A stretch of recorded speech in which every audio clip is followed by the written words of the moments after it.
घर पर ही ठंडी ठंडी सी एकदम सुपर सॉफ्ट क्रीमी आइसक्रीम मिल जाए ना तो सच में मज़ा आ जाए।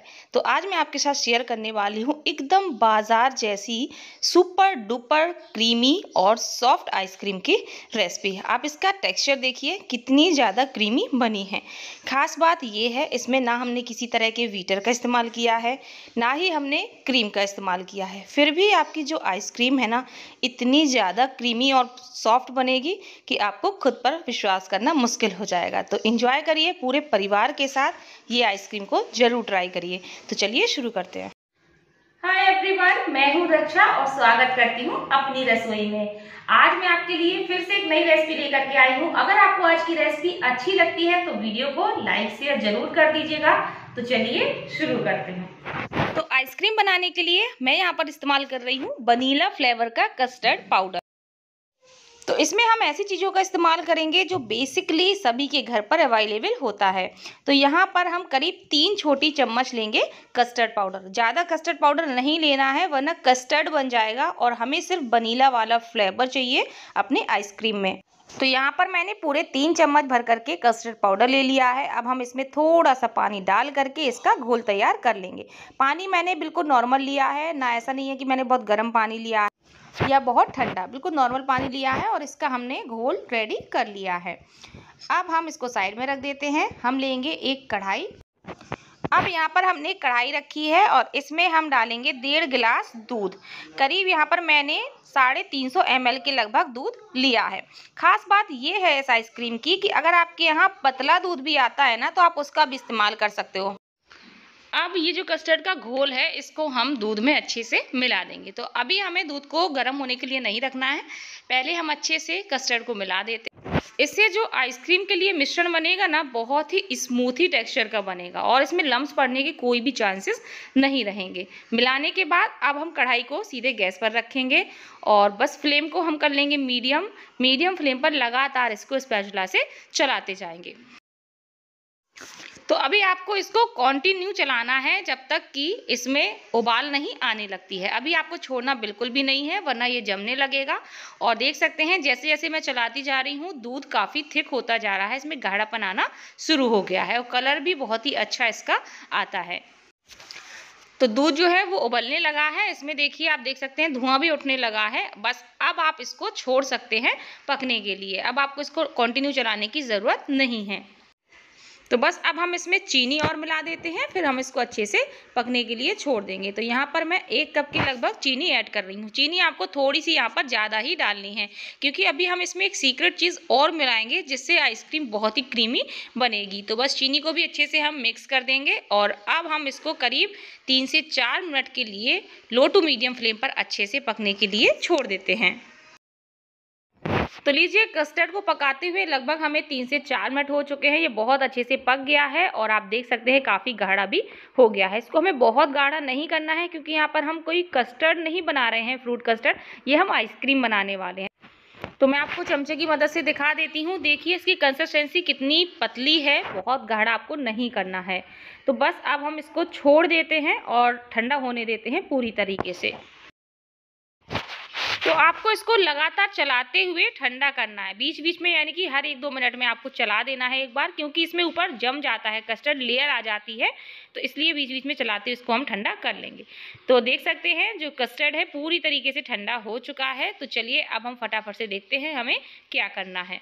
अब ये आइसक्रीम हम बना रहे हैं बिना क्रीम के, तो हमें इसमें क्रीम वाला टेक्सचर तो देना ही है। तो उसके लिए हम क्या करेंगे, 1 कप लेंगे फ्रेश मलाई 2 या 3 दिन पुरानी चलेगी, फ्रिज में रखी हुई। इससे ज़्यादा पुरानी मत लीजिएगा वरना टेस्ट चेंज हो जाता है। तो दूध के ऊपर जो नॉर्मल मलाई पड़ती है ना वही मलाई है ये। तो 1 कप मलाई को हम मिक्सी में डाल करके एक बार चर्न कर लेंगे लगभग 15 से 20 सेकंड के लिए।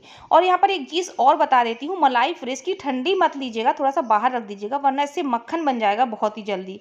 ठीक है, तो हमने मलाई को चला लिया है और आप देख सकते हैं थोड़ी सी स्मूथ हो चुकी है मलाई, एकदम क्रीमी टेक्सचर में आ चुकी है। तो मलाई यहाँ पर ज़रूर डालिएगा अगर बिल्कुल बाजार जैसी क्रीमी आइसक्रीम चाहिए तो। अब हम इसमें जो कस्टर्ड का ये मिश्रण था इसको डाल देते हैं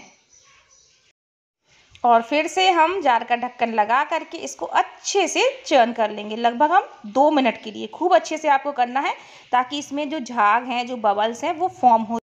तो आप देख सकते हैं कितने अच्छे से इसमें बबल्स फॉर्म हो चुके हैं। अब मैंने आइसक्रीम जमाने के लिए इस तरह से एक बोल ले लिया है।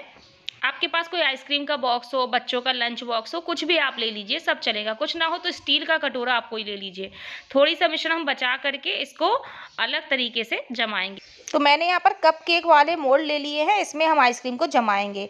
आपके पास डिस्पोजल वाले गिलास हो, उसमें भी आप कुल्फी के जैसे जमा सकते हो, या कोई भी चीज़ हो किसी में भी आप इसको जमा सकते हो। तो बस अब हमें इसको कवर करना है। ये स्टेप बहुत ज़रूरी होता है। अगर आप ये स्टेप नहीं करते हैं तो आइसक्रीम के ऊपर आइस जम जाती है और उसकी सॉफ्टनेस पूरी ख़त्म हो जाती है। तो इसलिए आपको फॉइल पेपर या फिर कोई पॉलीथिन उससे अच्छे से रैप कर लेना है, कहीं से खुला ना रह जाए कंटेनर, इस चीज़ का आपको ध्यान रखना है। तो हम ये कपकेक जो है मोल्ड, इनको भी अच्छे से फॉइल पेपर से कवर कर लेते हैं। तो अब हमारी आइसक्रीम जमने के लिए बिल्कुल तैयार है। तो इसको हम फ्रीज़र में सेट होने के लिए रख देते हैं। तो फ्रीज़र में मैंने रख दिया है, करीब करीब 5 से 6 घंटे लगेंगे, बहुत अच्छे से आइसक्रीम हमारी सेट हो जाएगी। आप चाहे तो ओवरनाइट के लिए भी रख सकते हो। तो लीजिए, हमारी आइसक्रीम अच्छे से सेट हो चुकी है। मैंने इसको रात को बना करके रखा हुआ था और मॉर्निंग में ये बहुत अच्छे से सेट मिली है। तो अब हम इसको फॉइल पेपर को अलग कर लेते हैं। तो ये बहुत ही ज़्यादा जमी हुई है, आप थोड़ी देर के लिए इसको बाहर रख दें तो ज़्यादा बढ़िया रहेगा। तो लीजिए, बिल्कुल रेडी है। अब आपके पास अगर स्कूपर हो तो बहुत अच्छी बात है, स्कूपर से आप बॉल्स बना सकते हो। लेकिन जो लोग स्कूपर नहीं है फिर भी बॉल्स के रूप में आइसक्रीम को खाना चाहते हैं, तो इस तरह की चम्मच सभी के घर पर बहुत आसानी से मिल जाती है। तो इस चम्मच से भी आप बॉल बना सकते हैं। तो बस जैसे आपको स्कूपर से आइसक्रीम को निकालना है, वैसे ही आपको इस वाली चम्मच से 3-4 बार अच्छे से दबाते हुए आइसक्रीम को निकालना है। जब चमचा पूरा भर जाए तो बस इसकी बॉल को निकाल लीजिए। तो इसी तरह से हम और भी बॉल्स बना करके आइसक्रीम की तैयार कर लेंगे, और आप चाहे तो अपने मन मुताबिक भी इसको कट कर सकते हैं। तो अब हम अपनी कपकेक वाली आइसक्रीम को भी डीमोल्ड कर लेते हैं।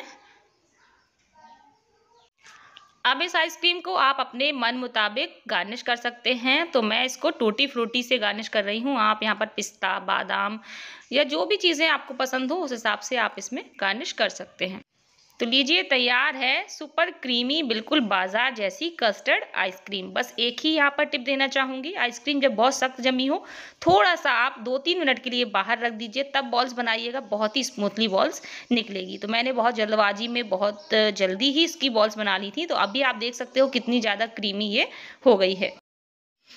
तो इस तरह से आप पूरे परिवार के लिए घर पर ही कस्टर्ड आइसक्रीम बना सकते हैं। मेहमानों को आना हो, गर्मियों में ठंडी ठंडी सी इस कस्टर्ड आइसक्रीम को सर्व करिए। अब मैं आपको आइसक्रीम को कट करके दिखाती हूँ। आप इसके टेक्सचर से ही समझ सकते हैं, कोई बिलीव नहीं करेगा कि आपने इस आइसक्रीम को घर पर बनाया है।